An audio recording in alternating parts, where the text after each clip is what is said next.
ಸಿದ್ದರಾಮಯ್ಯ ಹೇಳ್ತಾರೆ ಬಾಗಲಕೋಟೆಯಲ್ಲಿ ತಣ್ಣಗಿದೆ. ಇವರೆಲ್ಲ ಸುಮ್ಮನೆ ಹೋಗಿ ಜನಾಕ್ರೋಶ ಜನಾಕ್ರೋಶ ಅಂತಿದ್ದಾರೆ. ಜನರಿಗೆ ಆಕ್ರೋಶ ಇಲ್ಲ, ಬರೀ ಬಿಜೆಪಿ ಅವರಿಗೆ ಅಂತ ಹೇಳ್ತಾರೆ. ನಿಜನಾ ಇದು? ನೋಡಿ ಎಷ್ಟು ಸುಳ್ಳು ಹೇಳ್ತಾರೆ ಅಂತ ಅರ್ಥ ಮಾಡ್ಕೊಳ್ಳಿ. ಇಲ್ಲಿ ಬಿಸಿಲೇ ಇಲ್ಲ ಅಂತಂದ್ರೆ ಅದು ಸುಳ್ಳು ತಾನೆ, ಆಕ್ರೋಶ ಇಲ್ಲ ಅಂದ್ರೂ ಸುಳ್ಳೆ.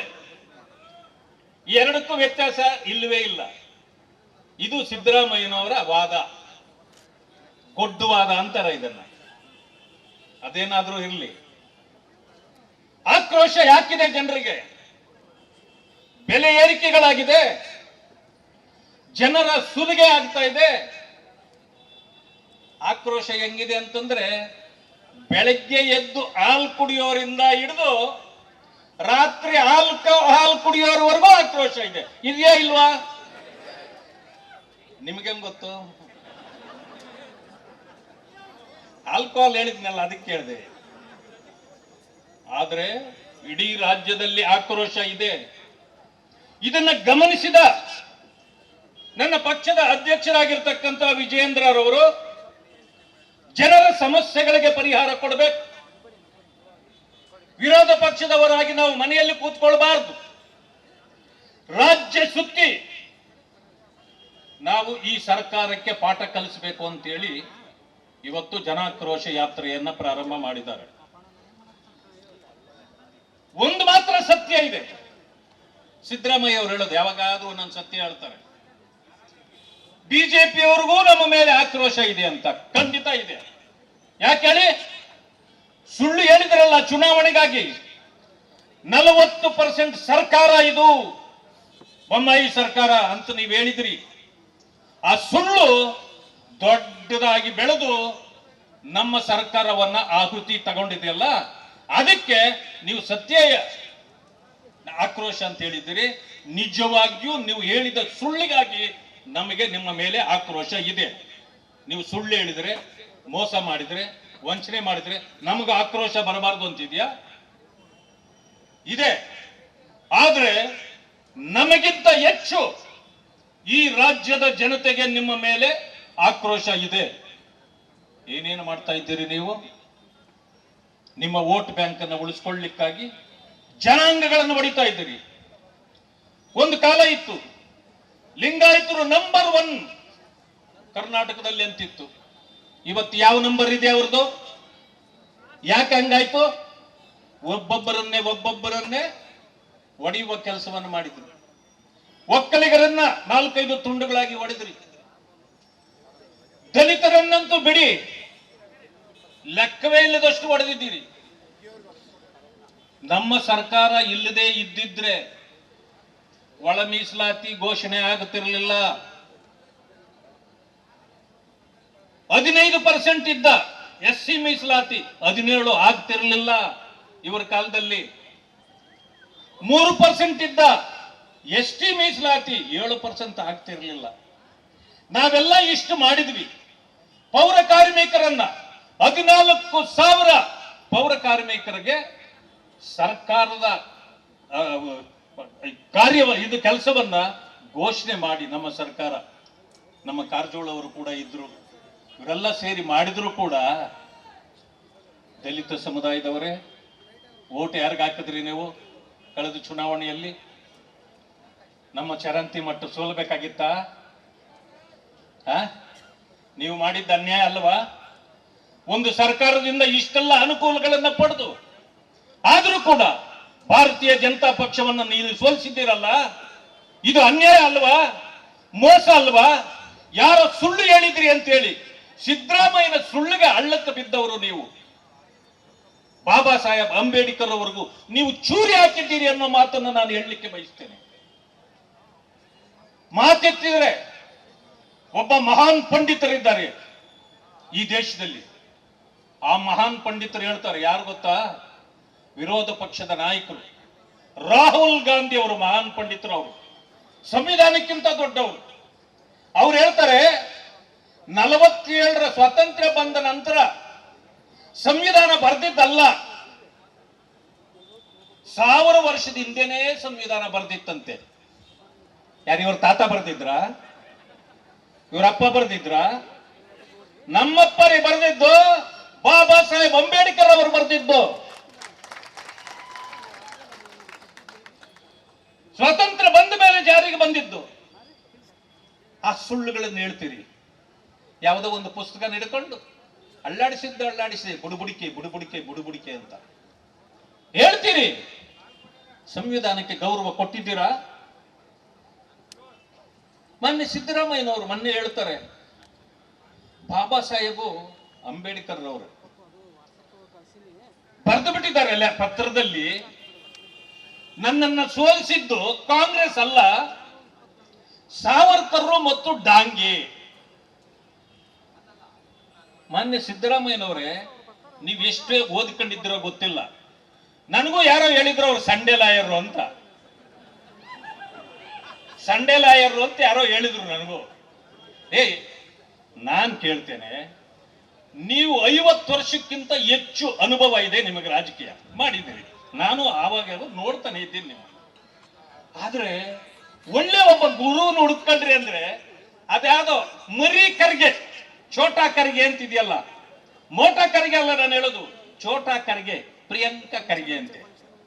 ಅವ್ರು ಯಾವುದೋ ಒಂದು ಪತ್ರ ತಂದು ನಿಮ್ಮ ಕೈಲಿ ಕೊಟ್ರೆ ಅದನ್ನು ಸರಿಯಾಗಿ ಓದ್ದೆ ನೀವು, ಅದನ್ನ ನೀವು ಸಾವರ್ಕರ್ ಅಂಬೇಡ್ಕರ್ ಅವರನ್ನು ಸೋಲಿಸಿದ್ದು ಅಂತ ಬರೆದ್ಬಿಟ್ಟು ಅವ್ರಂತ ಹೇಳ್ತೀರಿ. ಜನ ಏನಾದ್ರೂ ಇದನ್ನು ತಿಳ್ಕೊಂಡ್ರೆ ನಿಮ್ಮ ನಿಮ್ಮ ನಿಮ್ಮ 3 ಕಾಸಿನ ಮರ್ಯಾದೆ ಕೊಡ್ತಾರ? ಇವತ್ತು ಜನಾಂಗಗಳನ್ನು ಹೊಡಿತಾ ಇದ್ದೀರಿ, ದಲಿತರಿಗೆ ಅನ್ಯಾಯ ಮಾಡ್ತಾ ಇದ್ದೀರಿ. ಆದ್ರೆ ನಿಮ್ಮ ಸರ್ಕಾರದ ಆಯಸ್ಸು ಬಹಳ ಕಡಿಮೆ, ಹೋಗ್ತದೆ ಬಿಡಿ, ಅದರ ಬಗ್ಗೆ ನಾನು ತಲೆ ಕೆಡಿಸ್ಕೊಳ್ಳೋದಿಲ್ಲ. ಆದ್ರೆ ಈಗ ಏನ್ ಆಗ್ತಾ ಇದೆ, ನಮ್ಮಲ್ಲಿ ದಲಿತ ಸಮುದಾಯಗಳನ್ನ ಗೌರವಿಸುವ, ಬಾಬಾ ಸಾಹೇಬ್ ಅಂಬೇಡ್ಕರ್ ಅವರನ್ನ ಗೌರವಿಸುವ ಕೆಲಸವನ್ನ ಮಾಡ್ತಾ ಇದೆ ನಮ್ಮ ಸರ್ಕಾರ. ಬೊಮ್ಮಾಯಿ ಅವರು ಇರುವಾಗ ನಾವು ಕೇಳ್ಕೊಂಡ್ವಿ, ನನಗೆ ಇದು ಅವಿಭಾಜ್ಯ ಜಿಲ್ಲೆ ಆಗಿದ್ದ ಬಿಜಾಪುರ ಜಿಲ್ಲೆ, ಬಾಗಲಕೋಟೆ ಹಾಗೆ ಒಟ್ಟಿಗೆ ಇದ್ದಿದ್ದು. ಇದನ್ನು ನಾನು ಪುಣ್ಯ ಭೂಮಿ ಅಂತ ಕರೀತೇನೆ. ಯಾಕೆ ಗೊತ್ತಾ? ಬಾಬಾ ಸಾಹೇಬ್ ಅಂಬೇಡ್ಕರ್ ಅವರು ಈ ಪುಣ್ಯ ಭೂಮಿಯ ಪಾದ ಸ್ಪರ್ಶ ಮಾಡಿದ್ದಾರೆ. 7 ಜಿಲ್ಲೆಗಳ 10 ಪ್ರದೇಶಗಳಿಗೆ ಅವರು ಬಂದಿದ್ದಾರೆ. ನಾವು ಕೇಳ್ಕೊಂಡ್ವಿ, ಮಾನ್ಯ ಬೊಮ್ಮಾಯಿ ಸಾಹೇಬ್ರೆ, ಮೋದಿಜಿಯವರು 5 ಕ್ಷೇತ್ರಗಳನ್ನ ಪುಣ್ಯ ಕ್ಷೇತ್ರಗಳನ್ನ ಮಾಡಿದ್ದಾರೆ. ಕರ್ನಾಟಕದಲ್ಲೂ ನಾವು ಏನಾದ್ರೂ ಮಾಡ್ಬೇಕಲ್ಲ ಅಂದಾಗ ಅವರು ಬಿಜಾಪುರಕ್ಕೆ ಅವರು ಬಂದಿದ್ರಲ್ಲ, ಆ ಜಾಗವನ್ನ ಕೇವಲ ಎಲ್ಲ 10 ಕ್ಷೇತ್ರಗಳನ್ನ ಪುಣ್ಯ ಕ್ಷೇತ್ರಗಳನ್ನಾಗಿ ಮಾಡಲಿಕ್ಕೆ ಹಣ ಬಿಡುಗಡೆ ಮಾಡಿದ್ದಾರೆ. ಈ ಸರ್ಕಾರ ಇವತ್ತಿನವರೆಗೂ ಒಂದು ಕಲ್ಲು ಕೂಡ ಹಾಕಿಲ್ಲ ಅಲ್ಲಿ. ಅದಕ್ಕೆ ನಾವು ಈ ಸರ್ಕಾರಕ್ಕೆ ಕಲ್ಲು ಹಾಕೋ ಕಾಲ ಬಂದಿದೆ. ಈಗ ದಲಿತರೆಲ್ಲ ಸೇರಿ ಹಾಕ್ಬೇಕಾಗಿಲ್ಲ ಅಲ್ಲ. ದಲಿತರಿಗಂತೂ ಯಾಕೋ ನನಗೂ ಗೊತ್ತಿಲ್ಲ, ಬಾಬಾ ಸಾಹೇಬ್ ಅಂಬೇಡ್ಕರ್ ಅವರ ರಕ್ತ ಅವರಲ್ಲಿ ಹರಿತಾ ಇದೆಯೋ ಇಲ್ವೋ ನನಗೆ ಅನುಮಾನ ಬಂದ್ಬಿಟ್ಟಿದೆ. ಈಗ ಅಂಬೇಡ್ಕರ್ ಅವರು ಏನಾದ್ರು ನಾವು ಬಾಯಿ ಮುಚ್ಚಿ ಇಲ್ಲಿ ಕುಳಿತಿದ್ದೀವಲ್ಲ, ಆ ರೀತಿ ಅವರು ಕುಳಿತಿದ್ದಿದ್ರೆ ಇವತ್ತು ನಮಗೆ ವಾಯ್ಸ್ ಕೂಡ ಇರ್ತಾ ಇರಲಿಲ್ಲ. ಈಗ ನಾವು ತೀರ್ಮಾನ ಮಾಡಬೇಕಾಗಿದೆ. ಈ ದೇಶದ ಭವಿಷ್ಯ ಸರಿಯಾಗಬೇಕಾದ್ರೆ ಮೊದಲು 24% ಇರ್ತಕ್ಕಂಥ ದಲಿತ ಸಮುದಾಯಗಳು ತೀರ್ಮಾನಕ್ಕೆ ಬರಬೇಕು. 24% ಇಡೀ ದೇಶದಲ್ಲೂ ಕೂಡ 24% ನಾವಿದ್ದೇವೆ ದಲಿತರು. ನಂಬರ್ 1 ಈ ದೇಶದ ಜನಸಂಖ್ಯೆ ಯಾರು ಅಂದ್ರೆ ದಲಿತರೇ. ರಾಜ್ಯದಲ್ಲೂ 24% ಯಾರು ಅಂದ್ರೆ ನಾವೇ. ನೀವೀಗೇನ್ ಮಾಡಿದಿರಿ? ಒಂದು ಸಾರಿ ಲಿಂಗಾಯತರು ಅಂದ್ರಿ, ಒಕ್ಕಲಿಗರು ಅಂದ್ರಿ, ಅದಾದ್ಮೇಲೆ ಇಂದಿನ ಇದರಲ್ಲಿ ದಲಿತರೇ ನಂಬರ್ 1 ಅಂದ್ರಿ. ಇವತ್ತಾಗ್ಲೇ ಯಾಕಪ್ಪ ನಿಮ್ಮದು ಚೇಂಜ್ ಆಗೋಯ್ತು, ಮುಸಲ್ಮಾನರೇ ನಂಬರ್ 1 ಅಂತ ತಂದು ಬಿಟ್ಟಿದ್ದೀರಿ. ಬಹಳ ಸಂತೋಷ. ನೀವೆಷ್ಟು ಅನುಕೂಲ ಮಾಡ್ತಾ ಇದ್ದೀರಿ ನೀವು ಮುಸ್ಲಿಮರಿಗೆ ಅಂತ ಪಾಪ ಅವ್ರಿಗೆ ಅರ್ಥನೇ ಆಗಿಲ್ಲ. ಮುಸ್ಲಿಂ ಬಂಧುಗಳೇ, ನೀವು ನಮ್ಮ ಹಿಂದೆ ಮುಂದೆ ಬಹಳ ಕಡಿಮೆ ಇರಬಹುದು ಇಲ್ಲಿ, ಆದ್ರೆ ದೂರ ನಿಂತಿದ್ರೆ ಕೇಳಿಸ್ಕೊಳ್ಳಿ ಒಂದ್ಸಾರಿ. ನೀವು ಅಲ್ಪಸಂಖ್ಯಾತರು ಅನ್ನೋ ಪಟ್ಟ ಈ ದೇಶದಲ್ಲಿ ರಾಜ್ಯದಲ್ಲಿ ನಿಮಗೆ ಸಿಕ್ಕಿದೆ. ನಿಮಗೆ ಸಂವಿಧಾನದ ರಕ್ಷಣೆ ಇದೆ, ಸವಲತ್ತುಗಳಿದೆ, ಈ ಎಲ್ಲವನ್ನು ನೀವು ಪಡ್ಕೊಳ್ತಾ ಇದ್ದೀರಿ. ನೀವು ಅಲ್ಪಸಂಖ್ಯಾತರಲ್ಲ, ಬಹುಸಂಖ್ಯಾತರು ಅಂತ ಹೇಳಿ ಕಾಂಗ್ರೆಸ್ ಘೋಷಣೆ ಮಾಡಿದ ಮೇಲೆ ನಿಮಗೆ ಯಾರು ರಕ್ಷಣೆ ಕೊಡ್ತಾರೆ? ಯಾರು ಕೊಡ್ತಾರೆ ಹೇಳ್ರಿ ಅಣ್ಣ? ಬಹುಸಂಖ್ಯಾತರು ಅಲ್ಪಸಂಖ್ಯಾತರಿಗೆ ಕೊಡ್ಬೇಕು ಅಂದ್ಮೇಲೆ ನೀವು ಈಗ ಬಹುಸಂಖ್ಯಾತರಾಗೋದ್ರಿ. ರಕ್ಷಣೆ ಯಾರಿಗೆ ಕೊಡ್ಬೇಕು? ನಮಗೆ ಕೊಡ್ಬೇಕು. ಈಗ ನೀವು ಬರ್ತೀರಾ? ರಕ್ಷಣೆ ಕೊಡಕ್ಕಾಗತ್ತೆ ನಿಮ್ಮಿಂದ? ಸವಲತ್ತುಗಳು ಇವತ್ತಿಂದ ಕಳ್ಕೊತೀರಿ ನೀವು. ನಿಮ್ಮ ಗೌರವವನ್ನ ಕಳಿಯೋ ಕೆಲಸವನ್ನ ಕಾಂಗ್ರೆಸ್ ಮತ್ತೆ ಸಿದ್ದರಾಮಯ್ಯನವರು ಮಾಡ್ತಾ ಇದ್ದಾರೆ. ನಿಮಗೆ ದ್ರೋಹ ಬಗೆತಾ ಇದ್ದಾರೆ. ನಿಮಗೆ ಅರ್ಥನೇ ಆಗ್ತಾ ಇಲ್ಲ. ಯಾಕೆಂದ್ರೆ ನೀವು ದೇವರ ಭಕ್ತರು, ನೀವು ದೇವರ ಭಕ್ತಿಯಲ್ಲಿದ್ದೀರಿ. ಸಿದ್ದರಾಮಯ್ಯನ ಭಕ್ತಿಯನ್ನ ನೀವು ಅರ್ಥ ಮಾಡ್ಕೊಂಡ್ರೆ ಖಂಡಿತ ಹೇಳ್ತೇನೆ, ನಿಮಗೆ ಈ ದೇಶದಲ್ಲಿ ರಕ್ಷಣೆ ಸಿಗೋದಿಲ್ಲ. ಅಲ್ಪಸಂಖ್ಯಾತರ ಟ್ಯಾಗ್ ಅನ್ನೇ ಕಿತ್ಕೊಂಡು ಬಿಡ್ತಾರೆ ಅವರು. ಇಂಥ ಪರಿಸ್ಥಿತಿಗೆ ನಿಮ್ಮನ್ನು ತಳ್ಳುತ್ತಾ ಇದ್ದಾರೆ. ದಯವಿಟ್ಟು ಅರ್ಥ ಮಾಡ್ಕೊಳ್ಳಿ.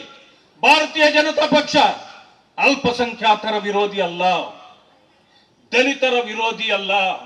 ಆದರೆ ಕಾಂಗ್ರೆಸ್ನ ಸುಳ್ಳುಗಳನ್ನು ನಂಬಿ ಸರ್ವನಾಶ ಆಗ್ತಕ್ಕಂಥ ಮಟ್ಟಕ್ಕೆ ನೀವೆಲ್ಲ ಬರ್ತಾ ಇದ್ದೀರಿ. ದಯವಿಟ್ಟು ಅರ್ಥ ಮಾಡ್ಕೊಳ್ಳಿ.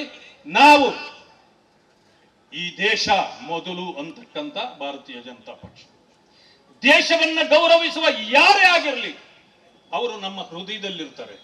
ಭಾರತೀಯ ಜನತಾ ಪಕ್ಷದ ಬದ್ಧತೆಯಲ್ಲಿ ಅವರನ್ನ ರಕ್ಷಣೆ ಮಾಡತಕ್ಕಂಥ ಕೆಲಸವನ್ನ ಮೋದಿಜಿಯವರಿಂದ ಹಿಡಿದು ಇಲ್ಲಿ ವಿಜೇಂದ್ರರವರೆಗೆ ಎಲ್ಲರೂ ಕೂಡ ಮಾಡಬೇಕು. ಅದು ನಮ್ಮ ಬದ್ಧತೆ. ಆದ್ರಿಂದ ಅರ್ಥ ಮಾಡ್ಕೊಳ್ಳಿ.